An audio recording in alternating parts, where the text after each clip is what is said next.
O Senhor esteja convosco. Ele está no meio de nós.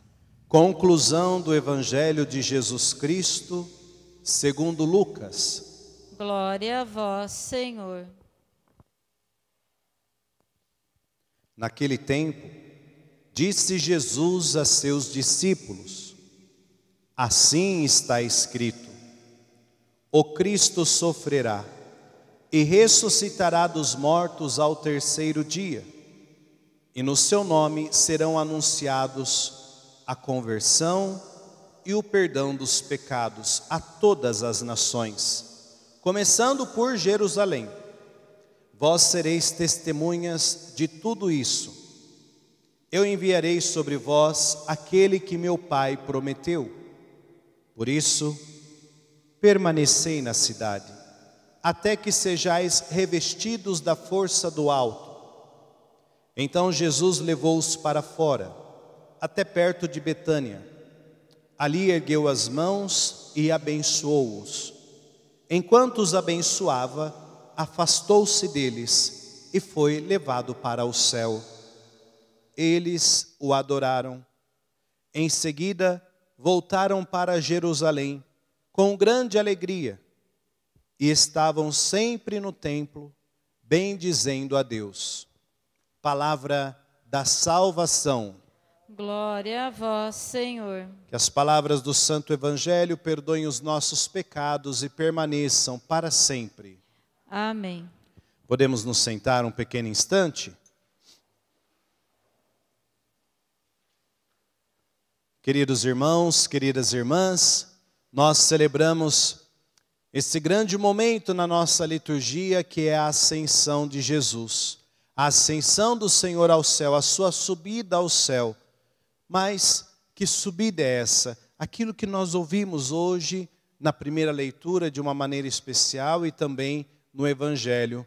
Jesus, ele é envolto da realidade do céu para não distanciar-se de nós, mas para continuar a sua presença no meio de nós, não como aquele que está para nos vigiar, mas pelo contrário, para nos ajudar na nossa caminhada terrestre, até também a nossa morada no céu. Por isso que no início da Santa Missa, eu disse que nós temos dois significados para essa festa de partida, um missionário, para testemunharmos no mundo aquilo que nós cremos, aquilo que nós vivemos em nossa própria vida, e também nós temos essa dimensão de caminhada para o céu, para o santuário eterno, como aconteceu aqui com Jesus. Jesus, ele subindo aos céus, Jesus, ele envolto dessa nuvem que nós ouvimos na primeira leitura, está envolto de toda a realidade do Pai, toda a realidade celeste, para estar sentado aonde? À direita de Deus Pai. Ali, à direita de Deus Pai, ele intercede por nós a Deus. Ele intercede, leva os nossos pedidos ao Pai. Mas como isso? Pelas nossas orações com aquele que ele vai nos enviar.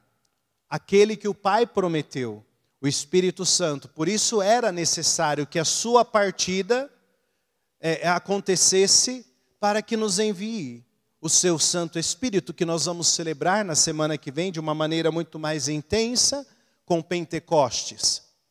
Para reavivar em nós e testemunharmos no mundo os dons que ele nos dá, até mesmo como assim forma de provocação, até mesmo como momento de nós recordarmos o nosso batismo, né? Quais são os dons do Espírito Santo? Se o padre passar o microfone para você, você vai saber responder que estão na sua vida. Está presente aí no seu coração, está presente na sua estrutura humana. Mas é preciso que nós recordemos sempre. Como eu sempre digo aqui, água parada fede. Então, às vezes a gente tem que movimentar muitas coisas na nossa vida, clamar o Espírito Santo de Deus, lembrar os dons que o Senhor Deus derramou sobre cada um de nós por meio do seu Filho Jesus, para testemunharmos no mundo. É tão interessante a primeira leitura, que enquanto eles ali estavam olhando para o céu, maravilhados com tudo que estava acontecendo, aqueles homens que apareceram ali falaram: o que vocês estão olhando para o céu? Voltem para Jerusalém. Voltem testemunhar. Tudo aquilo que vocês vivenciaram nesses 40 dias com o ressuscitado, e aí está a festa da Ascensão, né? Ela é 40 dias depois da Páscoa. Claro que 40 dias daria na quinta-feira. Porém, aqui no Brasil não é feriado, como é no Vaticano. Então, nós não teríamos tanto a oportunidade de participarmos de uma celebração tão importante e rica para a nossa fé.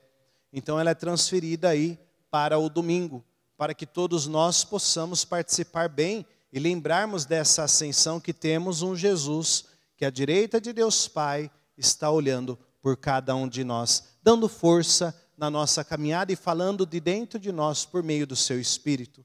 Desse relacionar-se com o Pai, temos esse amor grandíssimo no nosso coração e na nossa vida, que é o Espírito Santo.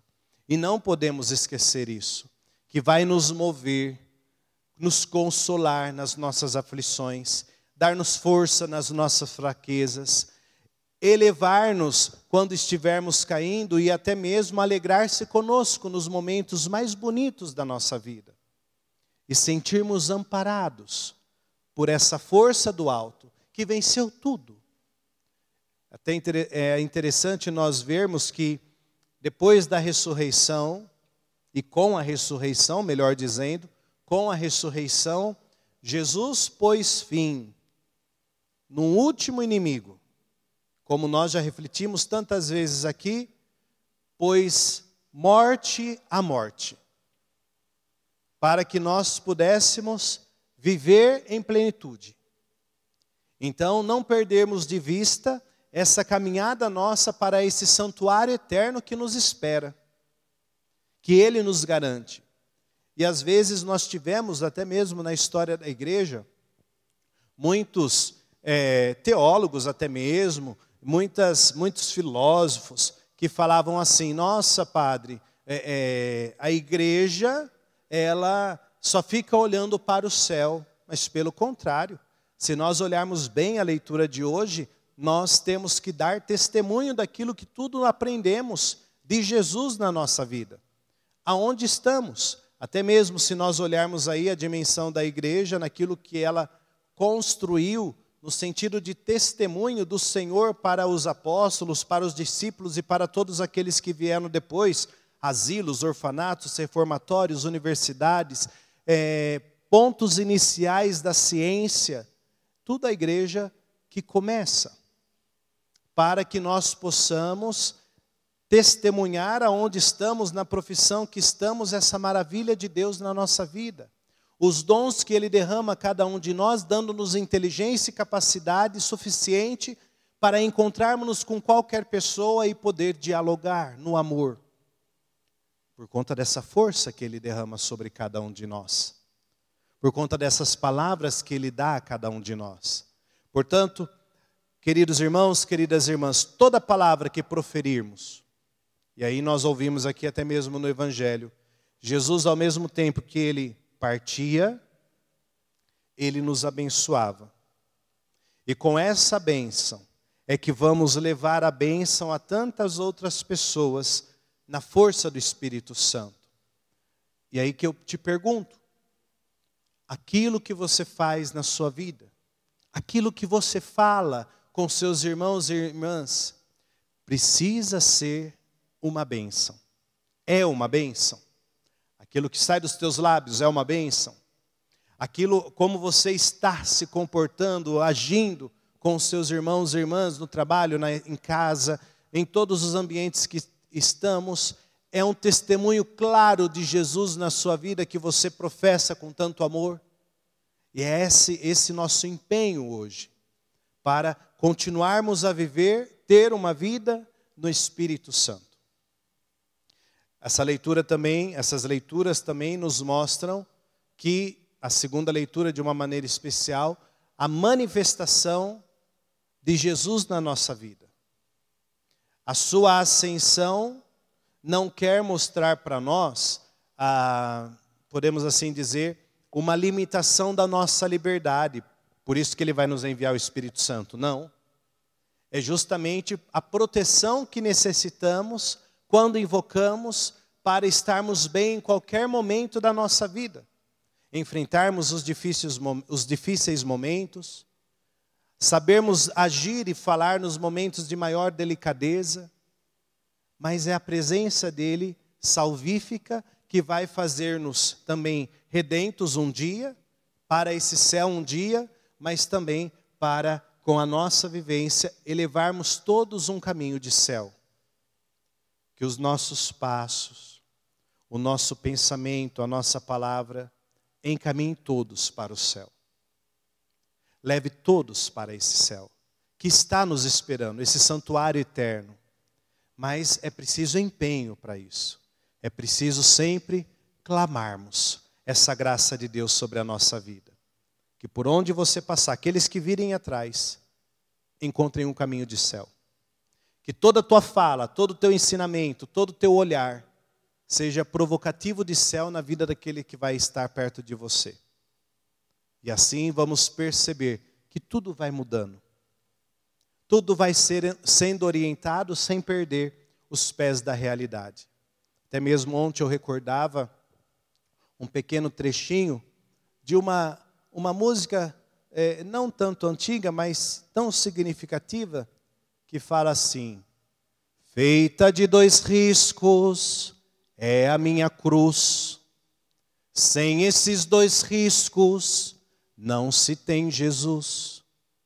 Um é vertical, o outro horizontal. O vertical eleva, o horizontal abraça. Feita de 2 riscos é a minha cruz. Sem esses 2 riscos não se tem Jesus. Eu não posso viver a minha fé sem esses 2 riscos. Sem essa realidade de olharmos sim para o céu, porque ali está a nossa cabeça, o Senhor Jesus que continua a nos abençoar. Mas eu não posso esquecer também toda a realidade que está em torno a mim, para eu abraçar. E abraço não é abraço de urso para matar, não é abraço de cobra para enforcar, mas é para amar.